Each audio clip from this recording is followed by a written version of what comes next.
yang punya hubungan rahim dengan kita. Begitu kita tagih, dia marah-marah. Bahkan dia mengatakan misal perkataan yang kasar. Ini resiko, Pak. Resiko berbuat baik. Tidak selamanya berbuat baik dibalas baik. Banyak perbuatan baik dibalas dengan keburukan. Dan Nabi telah merasakannya lebih hebat daripada kita. Nabi berbuat baik menyelamatkan orang dari neraka, ditarik orang supaya jauh dari neraka. Tapi orang membalas ke Nabi dengan perbuatan buruk. Mulai dari fisiknya tersiksa, dilempar tai unta, macam-macam. Dihilangkan hartanya. Itu orang-orang yang hijrah bersama Nabi ke Madinah, kan hartanya dihilangkan, direbut oleh penduduk Mekah. Jadi berbuat baik itu cukuplah berprinsip wa ahsin kama ahsanallahu ilaik. Berbuat baiklah engkau seperti Allah berbuat baik kepadamu. Itu prinsip dari Allah.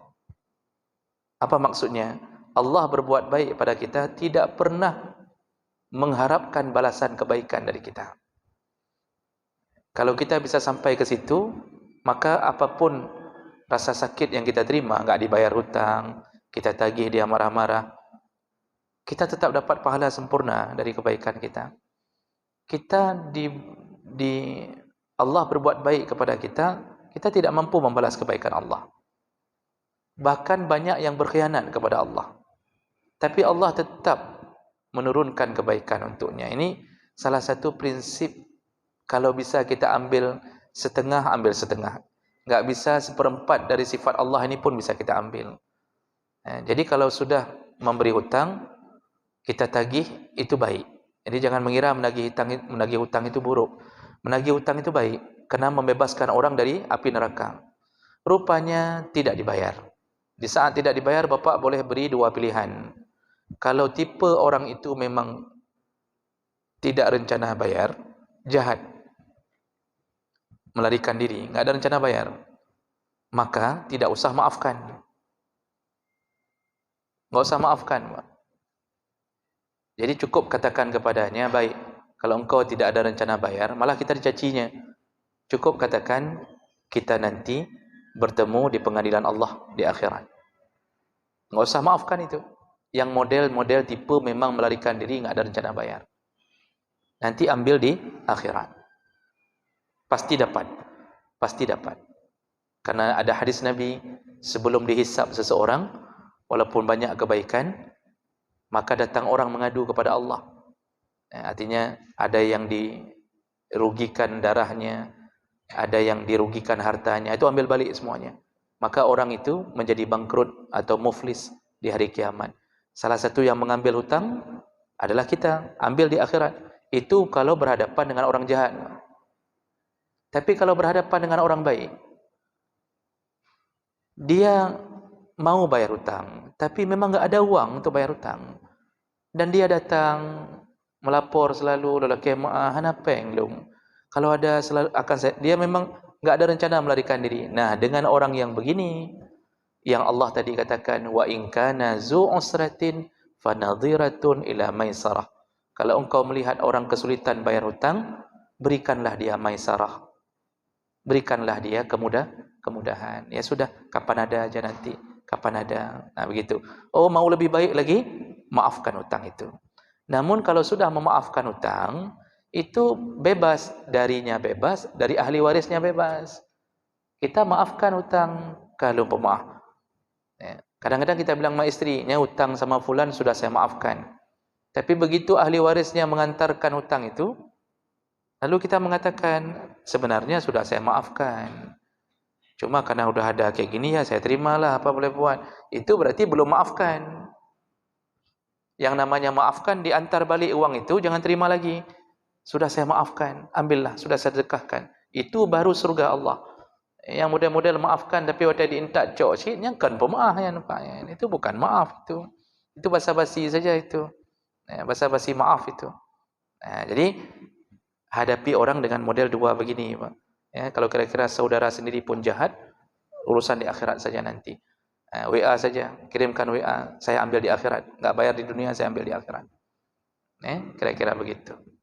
Sedikit kita ada masalah tadi. Kalau Kalau kita lapor ke polisi masalah hutang, ini masuk dalam hukum perdata misal, kan? Atau kalau dia memang menipu masuk ke pidana misal. Apakah berdosa? Tidak, Mak. Uang-uang kita yang dirugikan kita, lalu kita ingin membawanya ke pengadilan, berdosakah? Tidak. Tidak berdosa. Tapi yang harus jaga-jaga apabila berhubungan dengan orang tua. Karena ada seorang anak komplain ke Nabi gara-gara ayahnya mengambil hasil kebun. Enggak ada izin. Dilapor ke Nabi oleh anak ini, dibawa orang tuanya, dikasih tahu sama Nabi. Ke Nabi dikasih tahu ke Nabi, ini ayahku mengambil hartaku dari kebunku, enggak ada izin. Lalu orang tuanya ditanya Nabi, benar? Kata orang tuanya, benar ya Rasulullah. Namun ya Rasulullah, saya sedih. Dari kecil saya berikan semua harta saya. Dia ambil harta saya pun saya tidak peduli. Hari ini sedikit punya dia saya ambil, saya dilaporkan kepadamu. Lalu Rasulullah mengatakan di ujung hadis kepada anak ini, anta wa maluka liwalidika. Engkau, maksudnya tubuhmu, darahmu, dan seluruh hartamu adalah milik orang tuamu. Kita ini kan bisa punya kebun gara-gara dibesarkan oleh orang tua. Jadi kalau dengan orang tua jangan yang kira-kira dia ambil apa dari rumah misal, yang kira-kira tidak mengganggu hajat hidup kita, enggak bangkrut, enggak hancur hidup kita dengan diambil, ambil saja. Datang orang tua, sekali datang rice cooker satu hilang. Datang lagi, kemudian NMAX hilang, Pak. Datang lagi kulkas 2 pintu, diambil pintu yang atasnya saja, hilang, Pak. Yang kira-kira kita masih punya uang untuk ganti, jangan dikomplain, ambil saja. Oh, orang tua enggak ada sepeda di rumah, kasih sepeda. Tinggal tanya 5 nama ikan, kasih sepeda.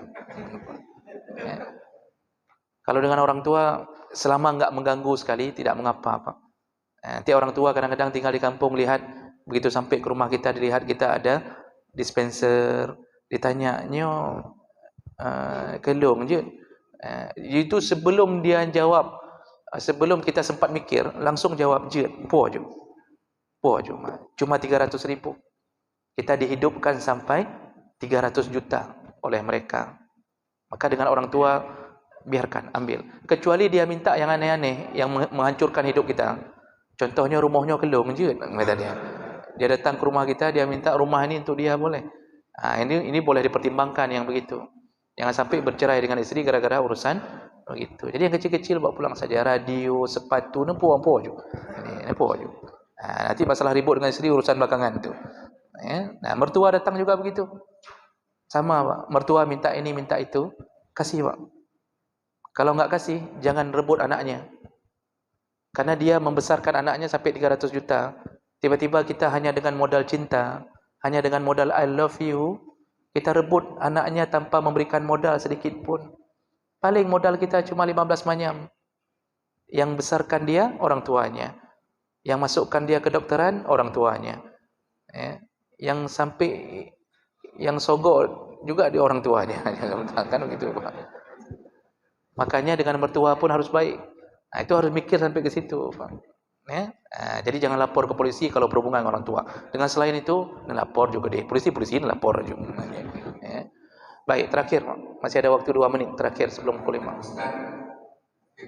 Misalnya kita mau menghubungkan kepada orang sedikit kepada kawan, atau orang saya meminta utang pada kawan kasih, tapi sudah lupa apa yang kita lagi bahwa ada orang yang kita kasih, orang yang kasih utang lupa juga, bagaimana? Apabila hutang lupa jumlah atau lupa sudah pernah kasih hutang atau tidak. Tapi yang paling banyak lupa jumlah. Dalam hadis Nabi disebutkan cara menanganinya, al-bayyinatu liman idda'a wal yamin 'ala man ankara. Baru boleh hutang itu ditagih apabila membawa bukti. Ini kalau hutang udah kabur-kabur, hutang lupa. Kalau enggak ada bukti, maka berdiri ke hukum asal, yaitu tidak ada hutang. Makanya Allah katakan, ya ayyuhalladzina amanu idza tadayantum bidainin ila ajalin musammam faktubuh. Semua urusan piutang-piutang, sekecil apapun tulis. Walaupun nanti ada yang ngejek, bacut, hutang tulis. Kredit mati katanya. Dia enak ngejek, nanti waktu enggak dibayar ribut. Nggak ada bukti apa-apa. Bon nggak ada, kwitansi nggak ada. Walaupun dia hutang 300.000, tulis. Tulis, kalau perlu suruh paraf dia di samping di buku. Kenapa? Nanti ribut. Karena ini yang jadi bayinah. Bayinah itu bukti. Ada orang mengatakan, saya almarhum ada hutang sama saya, tapi nggak bawa bukti. Keluarga bukti ada apa? Ada bon, ada atau saksi ada? Nggak ada juga. Ya. Maka apa sikap keluarga? Kami nggak bisa bayar kalau nggak ada bukti, karena kami juga takut tertipu juga. Maka tidak berdosa ahli waris kalau kita nggak bawa bukti, Pak. Kalau selama ahli waris nggak ada catatan apapun tangan mereka, yang dosa ya si mayat.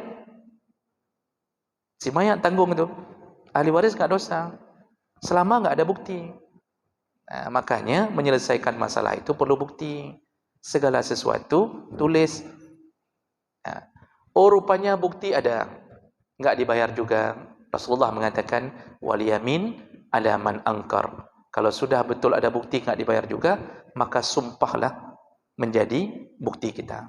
Berarti kita cukup demi Allah betul-betul ada hutang itu, dan apabila engkau tidak membayarnya, maka kau serahkan urusan pada Allah. Berarti kita ini sudah dibereskan oleh Allah nantinya. Jadi nggak bisa kita bergerak di atas dunia ini tanpa kertas. Hidup kita di atas kertas, Pak. Tanah kita punya, bayar sudah. Sertifikat ana. Kalau diambil orang sah, diambil orang. Walaupun di hadapan Allah dia dosa. Memang tanah kita. Cuma karena kita di dunia hidup perlu kertas, maka wajib ada bukti. Maka perlulah notaris segala macam. Nah, jadi kalau nggak ada bukti, nggak bisa dijadikan sebagai tuntutan, Pak ya. Maka tulis, Pak. Mulai hari ini tulis, Bapak sediakan buku khusus, tulis buku hutang. Ya. Baik, demikian saya cukupkan. Insyaallah kita sambung adab-adab dalam Ramadan di pertemuan yang akan datang. Subhanakallahumma bihamdik, asyhadu an la ilaha illa anta, astaghfiruka wa atubu ilaik. Wassalamualaikum warahmatullahi wabarakatuh.